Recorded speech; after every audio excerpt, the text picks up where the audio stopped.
ओम श्री परमात्मने नमः. ज्ञानदेवांचा आत्मसंवाद, प्रस्तावना, लेखांक 7.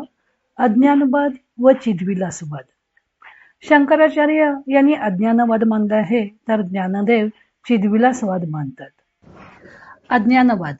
वेदांती अथवा शंकराचार्य जगदुत्पत्तीचं कारण सांगताना अज्ञानवाद अथवा मायावाद मानतात. ब्रह्मसत्यम जगन्मिथ्या जीवो ब्रह्मैव नापरहा असा त्यांचा सिद्धांत आहे. त्यांच्या मते जगत हे मिथ्या आहे. ब्रह्माच्या अधिष्ठानावर ते मायेमुळे भासते. त्यांच्या मते मायेकडे आवरण व विक्षेप अशा 2 शक्ती आहेत. आवरण शक्तीने माया ब्रह्माचं खरं स्वरूप झाकून टाकते आणि विक्षेप शक्तीने ती त्या ठिकाणी दुसराच आभास निर्माण करते. त्यासाठी ते रज्जू सर्पाचा दृष्टांत देतात. अंधुक प्रकाशात ज्याप्रमाणे हलणाऱ्या दोरीवर सापाचा आभास होतो, त्याप्रमाणे ब्रह्मावर जगताचा आभास होतो. वस्तुतः जगताला खरं अस्तित्व नाही. ज्यावेळी ब्रह्माची प्रतीती येते त्यावेळी हा जगताचा आभास नाहीसा होतो, असं त्यांचं म्हणणं आहे. ज्ञानदेव अज्ञान मानत नाहीत. ते सर्व जगत चैतन्याचा विलास मानतात. अमृतानुभवात त्यांनी अज्ञानवादाचे निकराने खंडन केलं आहे.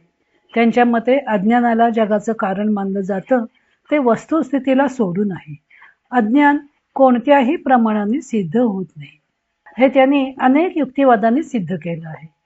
काहींच्या मते ज्ञानदेवाने ज्ञानाच्या दृष्टीनं अज्ञान मानलं नसलं तरी अज्ञानी जीवाच्या दृष्टीने अज्ञान मानलेलं आहे. परंतु ज्ञानदेवानी ज्ञानाच्या दृष्टीने अज्ञान नाही असं म्हटलं नसून अज्ञान नाहीच हाच त्यांचा सिद्धांत आहे.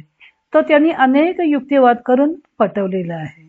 शिवाय अज्ञान मानणाऱ्यांना त्यांनी गोवधाचे पातक करणारा, अनृत भाषण करणारा, अपूर्व ज्ञान असणारा असं म्हटलेलं आहे. जगाच्या पसाऱ्यावरून अज्ञान सिद्ध करू पाहणाऱ्यास त्याने विचारलं आहे की ज्ञानाचा एवढा पूर वाहत असता व त्याच्या प्रकाशातच सर्व व्यवहार होत असताना त्याला अज्ञान म्हणणं हे हास्यास्पदच नाही का?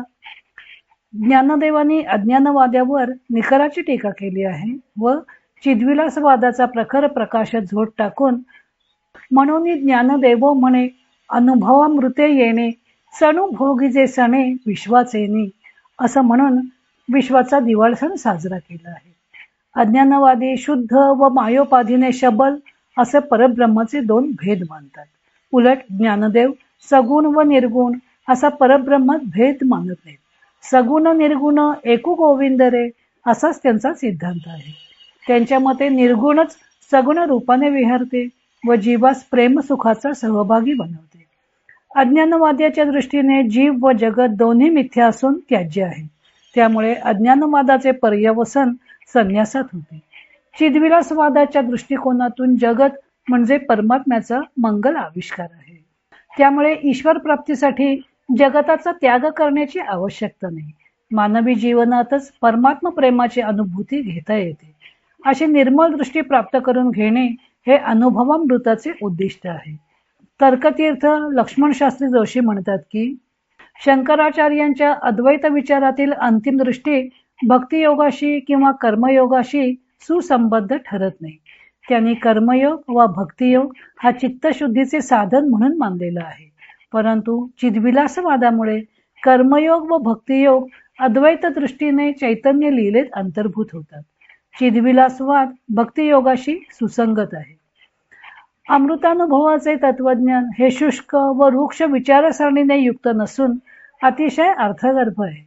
चिद्विलासवादाच्या भूमिकेवरून त्यात अकृत्रिम भक्ती प्रकट झाली आहे. कर्माचा हातू न लगे ज्ञानाचेही काही न रिघे ऐसीच होतसे अंगे उपासते हे निफजे ना निमे अंगी अंग घुमे सुखा सुख उपमे देव बेल इया कोणी एक अकृत्रिम भक्तीचे हे वर्म योग ज्ञानादी विश्राम भूमिका आहे. भक्ती अकृत्रिम म्हणजे सहज अंगभूत असणारी आहे. ज्ञानदेव ज्ञानेश्वरीत म्हणतात की माझी सहज स्थिती भक्ती नाम.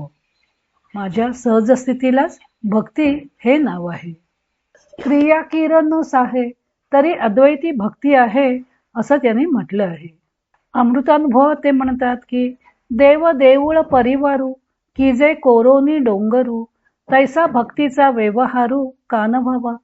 डोंगरामध्येच जसं देव देऊळ व परिवार कोरावा, तसा सिद्धाच्या ठिकाणी भक्तीचा व्यवहार का बरं होऊ नये.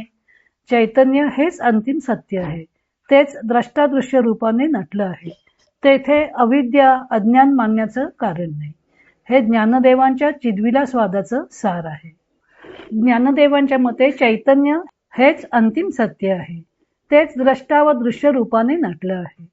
ते सिद्ध करण्यासाठी अविद्या अज्ञान माया वगैरे मानण्याचं कारण नाही. हाच त्यांचा चिद्विलासवाद आहे. मग तेथे भक्ती कशी येते?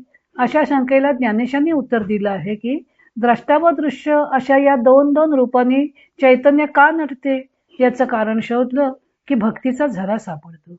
चैतन्य हे स्वतःच्या प्रीतिस्तव द्रष्टा व दृश्य रूपाने नटते. त्याने म्हटलं आहे की जो प्रियूची प्राणेश्वरी उलथे आवडीचे सर्व भरी चारुस्थळी एकाहारी एकांगाची.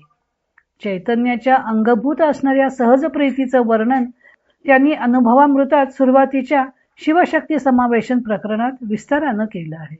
शक्ती अथवा स्वसंवित्ती ही भक्तीच आहे. ज्ञानेश्वरीत त्यांनी सांगितलं आहे की ज्ञानी ये स्वसंवित्ती शैव म्हणती शक्ती आम्ही आपुली भक्ती परम म्हणू. ज्ञानेशांनी येथे आम्ही म्हणून स्वतःचा अनुभवच सांगितला आहे. अशा प्रकारे ज्ञानदेवाने आपला चिद्विलासवाद अनुभवामृतात मांडलेला आहे. इतर अनेक ग्रंथांचा आधार घेऊन संत ज्ञानदेवांच्या अमृतानुभव या ग्रंथाचं लेखन व वाचन सौ मनीषा अभ्यंकर मिरज यांनी केलं आहे. हरिओम तत्सत.